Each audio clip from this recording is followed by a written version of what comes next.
আসলে শখের জিনিসগুলো হয়তো বেশিদিন থাকে না। আজকে আমার শখের ছাগলটি আমাকে ছেড়ে চলে গেল। নমস্কার ভিউয়ার্স, কেডি ফার্ম অ্যান্ড কৃষিতে আপনাদের স্বাগত জানাই। আশা করি আপনারা এবং আপনাদের পশুগুলো সব ভালো আছে। বন্ধুরা, আপনারা অনেকেই জানেন আমার একটি ছাগল বেশ কিছুদিন থেকে অসুস্থ। অর্থাৎ আমার যে প্রথম ছাগলটা যাকে নিয়ে আমার এই সেক্টরে যাত্রা শুরু হয়, সেই ছাগলটি অনেক দিন যাবত অসুস্থ ছিল। অনেক চিকিৎসা করেছি, অনেক কিছু করেছি, সেগুলো হয়তো ভিডিওর মাধ্যমে তুলে ধরা হয়নি। কিন্তু দিনরাত যে কী অক্লান্ত পরিশ্রম আমি করেছি সেটা আমি একমাত্র জানি। হয়তো বা আমার যত্নের জন্যেই এতগুলো দিন ছিল সে, না হলে হয়তো আরও আগেই মারা যেত।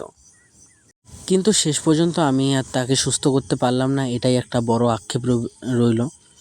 আর ছাগলটি আমার খুব প্রিয় একটি ছাগল ছিল, যাকে নিয়ে আমার যাত্রা শুরু হয়, এবং ছাগলটি আমার খুব শখের ছিল, খুব ভালোবাসার ছিল। আসলে অনেক গুণেরও ছিল ছাগলটা। তো যাই হোক, শেষ পর্যন্ত আর কিছু করা গেল না।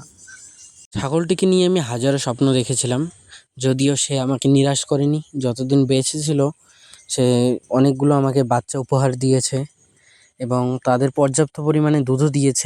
আপনারা বিশ্বাস করবেন না, যেদিন রাতেও মারা যায় সেদিন বিকেলেও ও খাবার খায়। এই দেখুন, আমি ওকে কোলে করে নিয়ে এসে জমিতে ছেড়ে দিয়েছিলাম, কিন্তু চেহারা একদম ভেঙে গিয়েছিল। আগে যে চেহারাটা ছিল সেই চেহারাটা পুরোই ভেঙে হাড়গোড় বেরিয়ে গিয়েছিল। এমন না যে আমি তাকে খাবার দিইনি, খাবার দিয়েছিলাম, যথেষ্ট পরিমাণে যত্ন করেছি। তারপরেও আস্তে আস্তে তার দিন দিন অবনতি হয়।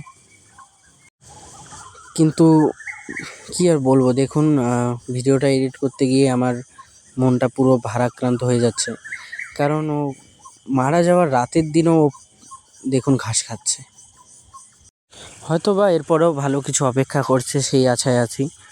তো ছাগলটি মারা গেছে, মনে হয় ভালোই হয়েছে, কারণ এই যন্ত্রণার থেকে সে মুক্তি পেয়েছে।